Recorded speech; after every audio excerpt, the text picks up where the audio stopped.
Hey guys, SK here, back with another Clash Royale video, and today we are back with another 3.0 Xbow commentary analysis video. Today's video will be analyzing a Grand Challenge win against the P.E.K.K.A Ram Rider Lightning deck for my 9th win in the Grand Challenge.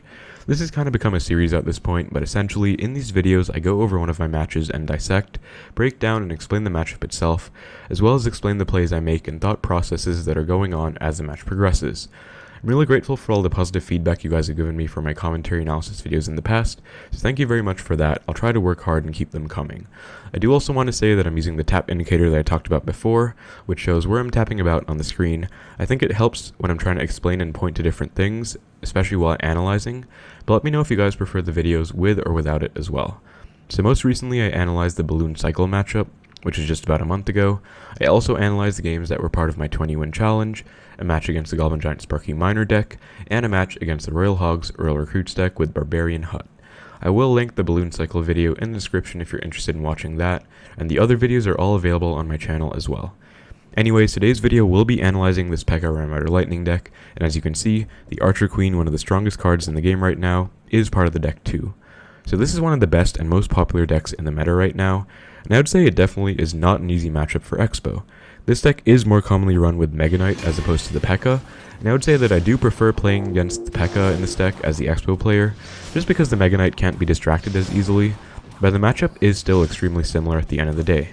This deck does like to build up big pushes from the back, so it's important to manage your offensive pressure and prevent them from stacking up huge pushes that will be difficult to defend. They have a lot of cheap pressure cards of their own that you would want to use your Knight for, such as the Bandit, the Royal Ghost, and even the P.E.K.K.A itself. So managing your cycle and always making sure you're able to defend their offensive pressure without overcommitting is paramount. It is noteworthy that this deck more commonly uses the Snowball as opposed to the Barbarian Barrel, which means they will have less options that are good against your offensive Xbows, but also take note that they might be able to use the Snowball to predict your Skeletons against their Bandit, for example. So that's a brief overview of the deck and how it interacts with our Xbow deck. Let's get into the replay and I'll show you exactly how I was able to win this matchup.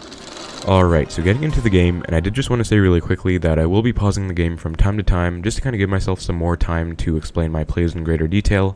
Let me know if you guys prefer it this way, or if you'd rather I just did more of a surface level analysis and didn't really pause throughout the match. But getting into the game, it is the start of the match, so it's a grand challenge, and of course I don't know what the opponent's playing, so my starting plays are just going to be pretty safe and low commitment, cycling Electric Spirit at the bridge, very low risk. He does activate King with his own Electric Spirit, but it's of course not going to matter since I am playing Xbow. I cycle a Log, and he's still not playing anything, so I'm going to split my Archers. And now he goes for Archer Queen in the back, and so I'm going to go with an offensive Xbow opposite lane right away. And this is something I really want to highlight. It is something that I learned with experience in this matchup, and it is basically similar to the 4 Elixir rule against Golem, for those of you that aren't familiar with it. If a Golem player cycles a 4 Elixir support card in the back and single Elixir, you can go in with an offensive Xbow right away, and they won't have enough Elixir to play their Golem in time to tank for the Xbow. So it's very much the same concept at play here, where this matchup they have either the Mega Knight or the P.E.K.K.A, and as you can see here, since he played the Archer Queen and I went with an Xbow fast enough, he doesn't have enough Elixir to play his P.E.K.K.A or Mega Knight to tank for the Xbow. And so it's a really good punishment tool, but I do want to say that you really need to react fast enough to make this kind of play. If you make the Xbow play but don't play it in time, they will be able to play their Mega Knight or P.E.K.K.A if you're a bit late with your Xbow, and so it'll become a really bad play. So if you do want to make this play, make sure you have enough reaction time. But as you can see, he's not able to actually play his P.E.K.K.A in time, so he's forced to Lightning, and I get a really nice Xbow connection here to start the game out. So really good punishment, and that is what I learned. With that, he also had to Snowball, and here I just Fireball back his Archer Queen. That is something you can do in this matchup. Against Archer Queen in general, there are a few ways to deal with it with 3.0 Xbow, but I would say the best ways on your side are either to go with a Knight or to Fireball it back. And here I Fireballed it back because, as I said earlier, you do want your Knight to tank for their cheap offensive pressure units, such as the Bandit and Royal Ghost. And so going with the Fireball means I still get to keep my Knight in cycle, and I can use it effectively to deal with those troops. So we're pretty much even on Elixir, but I have a really nice damage lead right now. And I am just going to cycle Electric Spirit. Again, I don't want to cycle my Knight, knowing that he has those offensive support cards. And there's the Bandit, so now that I see the Bandit, I'm going to cycle my Knight. Same lane as it, and that is just cycle management. He goes for a Royal Ghost, and so one way you can deal with the Royal Ghost is by splitting archers like this. Unfortunately, the Electro Spirit does kind of mess up the play, but I'm able to make up for it with skeletons and don't take any damage, so still alright. And Knight is actually going to counter push, so he will need to respond to it. He does so with an Archer Queen, and so I am just going to fireball it back, especially because it's a lane that I need tower damage in. And he does go with a Ram Rider, and if you guys didn't know, Log plus Fireball doesn't kill a Ram Rider, so it is a good play to make, but you will still have to deal with the Archer Queen, especially if they go for the ability on 1 HP. Can be pretty devastating, but I just go for a low Tesla and a low Log.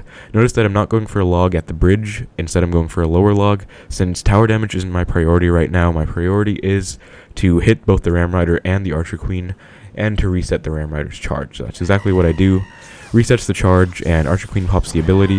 And I'm just going to play my skeletons to make sure I don't take any damage. I am down Elixir right now, but I think it's worth it since I don't really want to take much damage, especially considering the lead that I got early on. So I think it's still a pretty good situation for me overall. Goes for a Bandit in the back, and by the same kind of concept as before, I'm going to cycle my Knight into the Bandit in front of the King Tower here, and he goes for Royal Ghost. And now I'm going to go for archers in the same lane, so this is another thing you want to take note of. If you take a look at his spells, he only has a lightning and a snowball, so you obviously can't lightning archers. I mean, you can, but it's a 6 for 3 trade, and I'm sure he'd rather lightning my Teslas or even my Xbows, so taking note of the fact that, also the fact that a snowball won't kill my archers, it'll leave them with about half HP. So in lightning matchups like these, you can really utilize your archers same lane. It is kind of more risky when they have a Golden Knight, since Golden Knight can dash and one-shot the archers, but in this matchup, it is perfectly safe to do so, since they don't really have a great way of dealing with the archers. So, archer same lane, and he goes for a P.E.K.K.A at the same time that I cycle a Tesla. And so I'm just going to go with the defensive Xbow here. This defensive Xbow placement is the anti-lightning placement, so my opponent, if he wanted to lightning my defensive Xbow, would not be able to hit my right side tower, which is my weaker tower. Here you'll notice that I am defending my archers with both the Log and the skeletons, so this is really where taking value of your cycle cards comes into play. You hear this all the time, that you need to make the most value out of your cycle cards and not just waste them and cycle them mindlessly, and this is exactly an example of that, where the archers are DPSing down the P.E.K.K.A, and so if I let the P.E.K.K.A kill my archers and then go for skeletons, it would be the exact same sequence, but by going for skeletons first, I am able to actually defend my archers and get more value out of them. So that's exactly what I do, and I'm already back to another pair of archers actually. My opponent does go for a lightning, but I do have other reset cards in hand, like the Log, so I just Log it back. Now I go for an offensive Xbow, and it might be weird since it's same lane, and usually you do want to go opposite lane in these kinds of matchups, but the opponent did just use his lightning, and I do also have not only a defensive Xbow, but a Knight and archers on the board counter-pushing.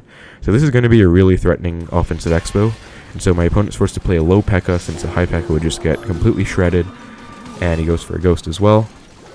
I'm going to actually defend this Xbow with archers and skeletons and my Knight, knowing that he doesn't have his lightning and cycle. And here I actually go for a fireball, knocking the Archer Queen into the opposite lane, which is actually really huge for me, since the Archer Queen poses no threat to the Xbow.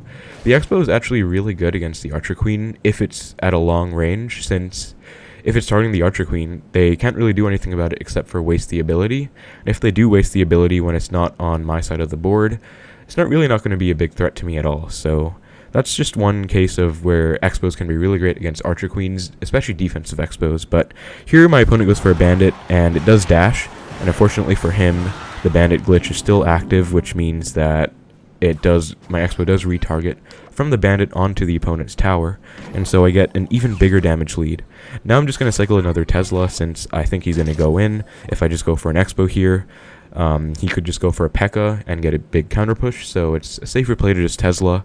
But now that he goes for a Ram Rider, I'm going to go with an offensive Xbow, since I don't want him, as I said before in the breakdown, I don't want him to build a huge push, and this Xbow will force him to separate his Elixir, as you can see. He actually lets the Xbow connect, which I'm a bit surprised by. He does lightning my tower and my Tesla, which I would actually say is a mistake by my opponent, since he probably should have lightninged my Xbow and my Tesla, but I just logged the Ram Rider back, go for E-Spirit and archers, and I do actually protect my Xbow with skeletons, and here you'll see that the ghost is on my tower. I do get a lot of damage on his left side tower, pretty much tied with the damage I have on his right side tower, but the ghost does unfortunately get hits on my right tower as well, bring it down to 1579. But the reason that I didn't go for my knight, even though I had it in cycle, is because, again, like I said, I do want my knight for other things in this matchup. I want it for the ghost, for the Ram Rider, and the bandit. And so I feel like, especially because I was already kind of low in elixir from going in with that push, if I went for that knight, I would have just been down elixir and it would have been out of my cycle. So I'm not sure if it was the perfect play to make. Maybe it still would have been better to defend the ghost with the knight. But either way, I'm pretty even on elixir with my opponent, and I think it was fine. Here we go for an Xbow. At the same time, he goes for a queen. And so I go for a knight, and he doesn't pop the queen ability, which is really good for me since that's just less value from the queen. And here I'm actually going to defend my Xbow, not completely, but just lightly enough to the point where if my opponent doesn't respond further to it, it is going to connect onto the tower. And as you can see, he does actually go for a Ram Rider push instead, which is kind of a mistake by him since the Xbow's on tower, and he's pretty low in elixir. And right now you'll see that I go for an anti-lightning Tesla, which this is the placement that is one tile down from the river, and if the opponent wants to lightning this Tesla, he will not be able to hit either of my towers alongside it, so that's just a placement that you want to take note of, and that's why I went for it here. Earlier I went for kind of lower Teslas because I was fine if my opponent lightning them. It would be a 6 elixir commitment, and I would be in a decent spot. But here, considering that I want my opponent to not lightning my tower, I'm going for the anti-lightning Tesla and knight as well. Xbow is on tower, and I do log back his entire push, and that is actually going to be the game. So this matchup is actually, I would say it's still kind of difficult, but it's definitely easier than if they have Barb Barrel, because of the fact, again, like I said, that Snowball isn't as great as defending Xbows. You can see that my offensive Xbow pressure would have been a lot weaker if my opponent did have the Barb Barrel option for my Xbows, but since he didn't, I was able to make really good use of it. But for that match, I would say the biggest thing that I did was the Xbow punish in single elixir, since not only did it force my opponent's lightning out, it still got a bunch of decent damage on the tower. And again, the other times I went with an offensive Xbow to kind of separate his push, not let him create a huge push in one lane, since if he ignored my Xbow it would have taken his entire tower. So he was forced to play P.E.K.K.A onto my Xbows. And I did go for lower Teslas earlier since I was, again, like I said, fine with him lightninging on the Tesla and the tower.